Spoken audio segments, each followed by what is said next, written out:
हे amigo channel पे आपका स्वागत। Thank you. मैं अपने व्यूअर्स को बताना चाहूँगा कि पिछले 6-7 दिन कड़ी मशक्क़त करने के बाद डॉक्टर सलोनी तिवारी का 10-15 मिनट कीमती ले पाया हूँ। सबसे पहले आपको सलोनी तिवारी से डॉक्टर सलोनी तिवारी बनने पर बधाई देना चाहूँगा thank you so much Shahbaz. और very very congratulation on your great success. अब मैं चाहूँगा कि आप थैंक यू। हमारे व्यूअर्स को अपने बारे में बताइए। हेलो एवरीवन, आई एम सलोनी तिवारी और मैं बिहार से ही हूँ। और मैंने अपनी पढ़ाई एमबीबीएस जो है जलालाबाद स्टेट मेडिकल यूनिवर्सिटी से की है। और ये मेरा एफएमजी का पहला अटेम्प्ट था जिसमें मैंने 194 मार्क्स स्कोर किए। और अभी बस आप सबके सामने। आइए जानते हैं इनकी सक्सेस मंत्र इनकी ही जुबानी। तो मैं सबसे पहले ये बताना चाहूँगा अपने व्यूअर्स को एक बार खुद की तरफ से कि डॉक्टर सलोनी तिवारी ने अपना एफएमजी फर्स्ट अटेम्प्ट में ही 194 स्कोर ग्रैब करके क्रैक किया है। तो इसके लिए एक बार फिर से मैं उनको कंग्रेचुलेट बोलना चाहूँगा। थैंक और यू। सबसे पहले बताइए कि जो अचानक से एफएमजी का डेट एक्सटेंड हो गया था, तो उसका बाद आपका रिएक्शन कैसा था? वो आपके लिए पॉजिटिव न्यूज़ था या निगेटिव न्यूज़ था? देखिए, मैं तो ये कहूंगी थोड़ा मिक्स सा इमोशन था।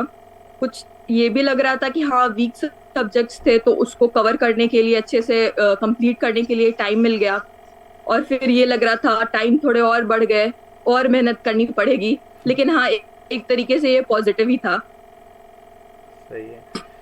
और आप एक दिन में कितने आवर्स स्टडी करती थी और सब्जेक्ट वाइज आपकी स्ट्रेटेजी क्या थी? देखिए, मैं ये बोलूंगी कि मेरा कोई ऐसा शेड्यूल नहीं है कि मैं टाइम देख के पढ़ती हूँ। ऐसा कभी भी नहीं रहा है। जी। मैं जितने देर भी पढ़ती हूँ पूरे फोकस से पढ़ती हूँ। और मतलब सब्जेक्ट वाइज ये था कि जो छोटे सब्जेक्ट्स हैं उनको जल्दी कंप्लीट कर लूँ ताकि बड़े सब्जेक्ट्स को ज्यादा टाइम दे पाऊँ, इन डेप्थ उसकी नॉलेज हो पाए। तो ऐसा ही था कि बड़े सब्जेक्ट्स को ज्यादा टाइम दे और छोटे सब्जेक्ट्स को जल्दी करें क्योंकि वो स्कोरिंग होंगे आपके लिए। जी जी। और उसके बाद मैं जानना चाहूँगा कि आप यूनिवर्सिटी में रहते अपने कितने सब्जेक्ट को कंप्लीट कर चुकी थी? देखिए, यूनिवर्सिटी में पहले फोर्थ ईयर तक तो जैसे पढ़ाई हो रही थी वैसे हो रही थी। फिर जब कोविड सिचुएशन आया, मैं घर वापस आई। फिर ऐसा था कि अभी कब जाएंगे नहीं जाएंगे कुछ पता नहीं था। तो तब मैंने फिर मैरो सब्सक्रिप्शन लिया। और तब से ही जर्नी एक्चुअली स्टार्ट हुई। तब से मैंने सब्जेक्ट वाइज सब्जेक्ट कंप्लीट करने स्टार्ट किए मैरो से। और यहाँ से जाने के बाद मतलब यहाँ जब तक थी तब तक मोस्टली 10-12 सब्जेक्ट्स मैंने कंप्लीट कर लिए थे।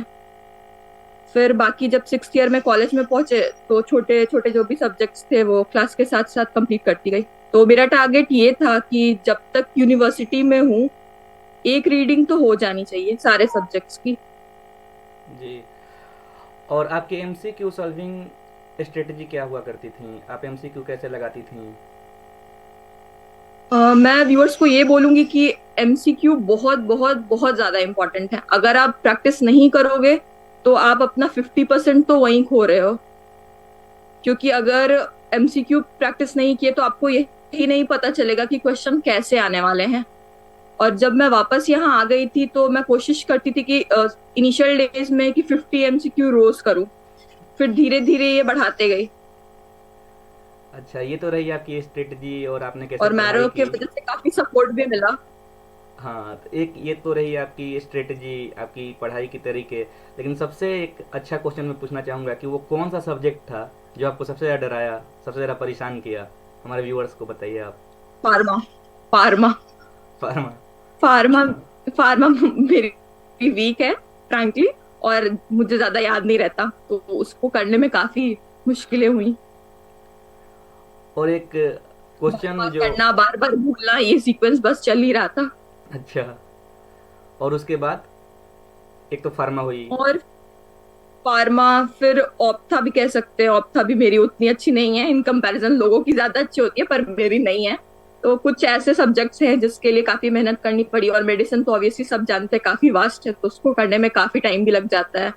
बट हाँ, सारे सब्जेक्ट्स अगर आप पढ़ते हैं तो कहीं ना कहीं से थोड़ी ना थोड़ी हेल्प मिलती जाती है। जी। और आपके गो टू सब्जेक्ट क्या थे जिसमें आपको पहले से ही पता था कि इसमें तो मैं स्कोर कर ही ले जाऊंगी? रेडियोलॉजी, ऑप्स गाइनी और ईएनटी, फॉरेंसिक, ये सारे सब्जेक्ट्स मतलब मुझे काफी अच्छे लगते थे और मतलब आसानी से इनके क्वेश्चंस मैं कर लेती थी। जैसे सारे एफएमजीएंस बोलते हैं कोर सब्जेक्ट, ऐसा कुछ आपका भी मानना था क्या कोर सब्जेक्ट को लेकर कि ये सब्जेक्ट कोर सब्जेक्ट हैं, इसको पहले करो उसको बाद में करो, इंटीग्रेटेड पढ़ो, ऐसा कुछ आपने सोचा था? आपका स्ट्रेटजी में ये सब चीज़ें शामिल थी? कोर सब्जेक्ट्स मतलब मैं ये कहूंगी, देखिए आपको कंप्लीट तो पूरे करने हैं। आप हम्म। ये मत सोचो कि हाँ ये छोड़ के चले जाएंगे वो छोड़ के चले जाएंगे, ऐसे नहीं होता है, आपको करना पूरा ही पड़ेगा। और ये है कि हाँ हर सब्जेक्ट्स कहीं ना कहीं लिंक्ड ही है, तो हेल्प तो मिलती ही है। अगर आप बेसिक से स्टार्ट करो तो वो चीज आगे आपको हेल्प करती ही जाएगी आपके मेन सब्जेक्ट्स में। और ऑप्स गाइनी, मेडिसिन, सर्जरी, ये तो बहुत ही इंपॉर्टेंट है। मेडिसिन में ये हेल्प है कि अगर आपने पहले पैथो फिजियो अच्छे से कर रखी है, फार्मा हो चुका है, तो आपको बहुत हेल्प मिलेगा मेडिसिन में। तो आप पैथो अच्छे से करो। जी।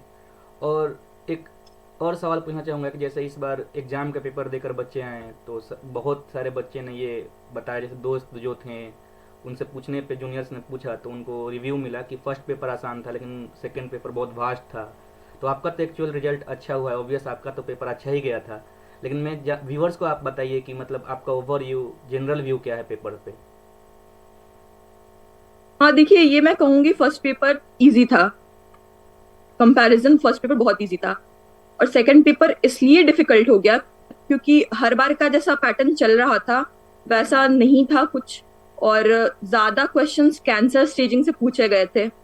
तो एक्चुअली में इतनी कैंसर स्टेजिंग हम नहीं याद करके जाते थे अपने एग्जाम पॉइंट ऑफ व्यू से, सोच के कि हाँ अब कोई भी लैरिंग्स कैंसर की स्टेजिंग पूछ देंगे या फिर टेस्टिकुलर कैंसर की स्टेजिंग पूछ देंगे। क्वेश्चन डायरेक्ट नहीं तो इनडायरेक्ट थे, तो वो काफी ट्रिकी पार्ट था। तो इसलिए मैं अपने व्यूअर्स को कहूंगी कि जो आगे प्रिपेयर कर रहे हैं वो कैंसर स्टेजिंग बहुत अच्छे से करके जाए, क्योंकि कुछ भी पूछ सकते हैं। और अब नेक्स्ट पैटर्न ला रहे हैं तो ये थोड़ा थोड़ा अपग्रेड करते जा रहे हैं एग्जाम पर को। कैंसर कैंसर स्टेजिंग याद करना तो इतना आसान है नहीं ना जैसे ही वही वही, बहुत टफ है। क्योंकि पहले ऐसा रहा है कि ओरल कैंसर और एंडोमेट्रियल कैंसर, कुछ कुछ कैंसर की स्टेजिंग हम याद करके जाते थे, पर इस बार जो क्वेश्चंस थे वो किसी भी, अगर डायरेक्ट क्वेश्चन नहीं तो ऑप्शंस में थे जो आपको रूल आउट करने पड़ते, तो आपको पता होना चाहिए। ठीक है, तो ये तो बस आपको यही पहले से था। ही पता था। हमको ऐसा लगता है कि पढ़ के जाना ही चाहिए तभी तो जाना 194। बिल्कुल। और वहां पे मैं ये कहूंगी कि हाँ दूसरों की बातें मत सुने, अपना काम मेंटेन करें, अपने काम पे ध्यान दे बस। क्योंकि वो सिचुएशन जो होती है ना, तो आप बहुत डर जाते हैं एग्जाम के पहले, मैं खुद भी बहुत डर गई थी। और बहुत लोग ऐसे मिलेंगे जो आपको बहुत नेगेटिव वाइब देंगे, पॉजिटिव वाइब देंगे, तो आप अपने आप को, अपना सेल्फ मोटिवेशन हाई रखें ताकि आप अच्छा स्कोर कर पाए एग्जाम में। एक थोड़ा पढ़ाई से हट के क्वेश्चन पूछना चाहूँगा कि दोस्तों ने आप, क्या रहा आपके ऊपर दोस्तों का इफेक्ट? मतलब उन्होंने आपको सपोर्ट किया कि कभी कभी बहका भी देते हैं ना दोस्त कि चलो यार आज नहीं पढ़ते हैं, कहीं चलते हैं घूमने, ये सब के बारे में आप क्या कहना चाहेंगे कि दोस्त कैसे होते हैं, दोस्त का क्या इफेक्ट होता है? ठीक है, मैं ये मानती हूँ कि अब बस ऐसा भी नहीं करना चाहिए कि आप बस ऑल टाइम पढ़ ही रहे हैं, इंजॉयमेंट है ही नहीं लाइफ में, ये भी नहीं होना चाहिए। आप इक्वालिटी रखो, अगर पढ़ भी रहे हो तो एंजॉय भी करो लाइफ को। और हाँ, मेरे कुछ फ्रेंड्स थे जो बहुत हेल्पिंग थे और हम डिस्कस करके पढ़ा करते थे, तो वो बहुत हेल्पफुल रहा मेरे लिए और इवन मेरे फ्रेंड के लिए भी। यानी कि जो और आपके भी बहुत सारे हेल्पिंग फ्रेंड हैं जिन्होंने बहुत मेरी हेल्प की। यानी कि जो आपके हेल्पिंग फ्रेंड थे उनका भी रिजल्ट हो चुका है? बिल्कुल। तो उनको भी मैं अपने चैनल की तरफ से और खुद की तरफ से एक बार कॉन्ग्रेचुलेट बोलना चाहूँगा। अगर वो देखें मेरे वीडियो को तो उनको भी मैं हार्टली कॉन्ग्रेचुलेट बोलना चाहूँगा। और एक अगला सवाल ये पूछना चाहूँगा कि जैसे एग्ज़ाम टाइम या ड्यूरिंग प्रिपरेशन टाइम में हर एक एफएमजीएन को या हर एक एस्पिरेंट को मेंटल एंजाइटी या मतलब कोई फैमिली इशू वगैरह को लेकर प्रॉब्लम हो जाती है। तो हो सकता है आपके साथ भी हुई हो, तो उस सिचुएशन को हम कैसे हैंडल कर सकते हैं? मतलब आप पास आउट हैं तो आप बताएं हमारे व्यूवर्स को और हमारे जूनियर्स को और मुझे, मैं खुद एफएमजीएन एस्पिरेंट हूँ। देखिए, ऐसा सिचुएशन मेरे साथ भी हुआ था। मैं जब फाइनल ईयर में जा रही थी तो उस टाइम मेरे फादर को कैंसर हो गया था। तो ये मेरे लिए और मेरी फैमिली के लिए बहुत ही डिफिकल्ट सिचुएशन था उस चीज को हैंडल करना, बट हाँ हमने उस चीज को फेस किया।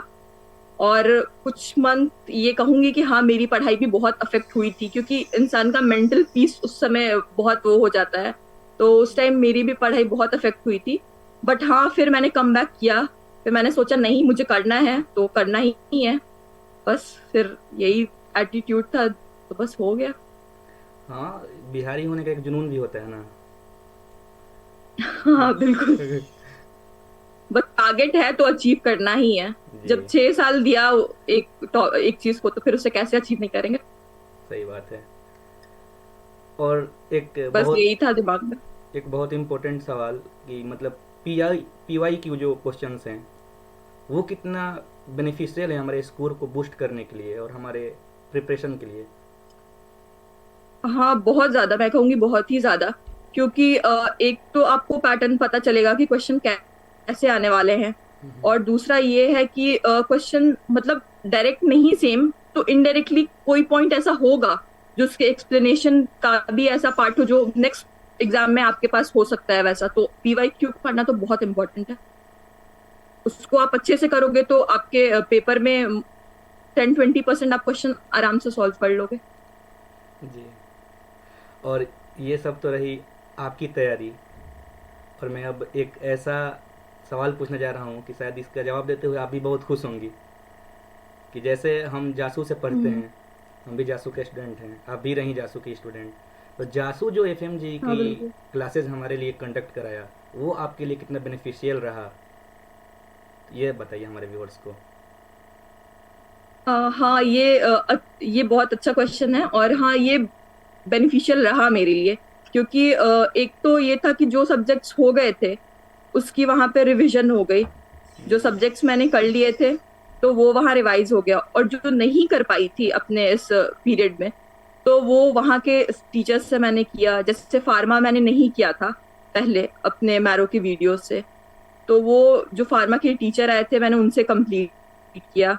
ऑप था उनसे कंप्लीट किया। तो मतलब इस तरीके से कुछ सब्जेक्ट्स जो हो गए थे उनका रिवीजन हो गया, और जो नहीं हुए थे उसे मैंने वहीं पे कर लिया। तो बेनिफिशियल है, आप क्लासेस करो, मैं तो यही सजेस्ट करूंगी। नहीं नहीं, मैं तो पूरी क्लासेस करता हूँ। आप सीनियर्स का मैसेज है हमारे क्योंकि लिए कि पढ़ाई ऐसी चीज है जो कभी वेस्ट नहीं जाएगी। जी जी। अगर आप वहां बैठोगे तो रिवीजन नहीं होगा आपका। हाँ, तो इसीलिए मैं पूछना चाहता कि वो मतलब बेनिफिशियल रहा एडमिनिस्ट्रेशन को। हम लोग तो बहुत थैंकफुल हैं कि मतलब क्लासेस कंडक्ट करवाते हैं, अच्छे टीचर्स इस बार भी हाँ आ रहे हैं। बिल्कुल। इतने अच्छे टीचर्स आ रहे हैं, हाँ, डॉक्टर दीपक मारवा को बुलाया तो बहुत बड़ी बात थी वो तो। शाश्वत राय बहुत सर, हेल्पफुल दीपक था कि मारवा, उनके जैसे टीचर डॉक्टर से हम पढ़ प्रशांत जी। पाए। हाँ हाँ, इस दफ़ा भी मैं बताना चाहूँगा बहुत अच्छे अच्छे टीचर्स हमारी यूनिवर्सिटी बुला रही हैं। हाँ तो इसके लिए तो सच में जासू को बहुत थैंक यू कि उन्होंने इतना हेल्प करा है हमारा। हाँ। और अब एक क्वेश्चन जो मुझसे अभी तक बच गया था वो पूछना चाहूँगा कि रैपिड रिवीजन का बहुत मतलब हल्ला रहता है कि शॉर्ट सब्जेक्ट को रैपिड रिवीजन से कर लो, ये सब्जेक्ट को छोड़ दो, स्किप कर दो, मेन से मत पढ़ो, टाइम टेकन है। तो इसके बारे में आप क्या कहना चाहेंगी? आपका क्या व्यू है, आपका क्या स्ट्रेटजी रहा रैपिड रिवीजन को लेकर? हाँ देखिए रैपिड रिविजन अच्छा है, काफी अच्छा है और बहुत हेल्पफुल भी है। क्योंकि एट लास्ट मोमेंट आप पूरा सब्जेक्ट रिवाइज कर पाना इतना आसान नहीं होता है। तो रैपिड रिविजन उस पॉइंट ऑफ टाइम पे आपकी हेल्प करता है। पर हाँ अगर आप पहले पढ़ चुके हो, मेन सब्जेक्ट्स कंप्लीट कर चुके हो, तो आप रैपिड रिविजन पे जंप करो तो वो ज्यादा हेल्पफुल रहेगा। और शॉर्ट सब्जेक्ट के लिए हाँ आप कर सकते हो, क्योंकि उतने ज्यादा वेटेज नहीं होते हैं उनके। तो अगर आप रैपिड रिवीजन भी करके चले जाओ तो इट्स ओके, कोई बात नहीं। अब तो रैपिड रिवीजन काफी अच्छे आते हैं, सारी फैकल्टी अच्छे रैपिड रिविजन देती है। तो फिर छोटे सब्जेक्ट्स के लिए कर सकते हैं। पर हाँ बड़े सब्जेक्ट्स में मैं नहीं सजेस्ट करूंगी। उसके लिए आप मेन पहले कंप्लीट करो फिर ही रैपिड रिवीजन पे जाओ। जी। लास्ट में ये बताइए कि हमारे व्यूअर्स के लिए और हम जैसे जूनियर्स के लिए आप क्या मतलब मैसेज देना चाहेंगे कि हम लोग कैसे अपना स्ट्रेटजी बनाएं, कैसे अपने आप को मोटिवेट रखें? देखिए मैं तो यही बोलूंगी, जो भी नेक्स्ट एफएमजी देने वाले हैं उनके लिए ये है कि आप इतना हल्के में भी मत लो। क्योंकि अब लेवल थोड़ा बढ़ता जा रहा है। तो आप ये कोशिश करो कि आप जब तक वहां से यहाँ आ रहे हो आपका आपके सारे सब्जेक्ट्स कंप्लीट हो चुके हो, और आप कंटिन्यूअस क्वेश्चन बनाते रहो, क्योंकि क्वेश्चन प्रैक्टिस एक बहुत ही इंपॉर्टेंट चीज है, बहुत ज्यादा, जो बहुत लोग स्किप कर देते हैं। तो अगर आप क्वेश्चन नहीं बनाओगे तो फिर आप वो चीज मिस कर रहे हो। आप जितना ज्यादा क्वेश्चन बनाओगे उतना ज्यादा स्किल्ड बनोगे। तो ये तो बहुत इंपॉर्टेंट है। और इंजॉय करो, जर्नी को इंजॉय करो, ये नहीं कि लोड ले ले अपने ऊपर कि हाँ अब नहीं होगा ये होगा, नेगेटिव मत लो, पॉजिटिव वाइब से स्टार्ट करो। जो भी सोर्स ले रहे हो, जो भी मैरो प्रिपलैडर कहीं भी जो भी सोर्स ले रहे हो, सब अच्छे हैं। और एटलीस्ट ट्रस्ट करो अपने सोर्स पे, ये नहीं कि ये सोर्स वो सोर्स ऐसे वैसे कर रहे हैं। इससे आपका खुद का भी कॉन्फिडेंस लूज होता रहेगा। तो एक सोर्स लो, उस पर बिलीव करो और उससे आगे करो अपनी जर्नी। इंजॉय करो अपनी जर्नी को, अच्छे से पढ़ो और अच्छे से एग्जाम दो, पॉजिटिवली रहो बस। तो मुझे लगता है कि अब सारे क्वेश्चंस मैंने पूछ लिए जो पूछना था आपसे। तो एक बार फिर से लास्ट में मैं यही कहूँगा कि very very heartily congratulate for your success, and thank you so thank you much so much for Shahbaz. And thank you so much for your time. और थैंक ऐसे यू टू यू। और मैं प्रे आपने मुझे इतना अच्छा प्लेटफॉर्म दिया। और मैं प्रे करूँगा कि आप ऐसे ही अपने फ्यूचर में और भी तरक्की करें, और अपने परिवार का, अपने समाज का, हिंदुस्तान का, और लास्ट में कहूँगा कि अपने बिहार का नाम रोशन करें। बिल्कुल, thank you so much. Welcome.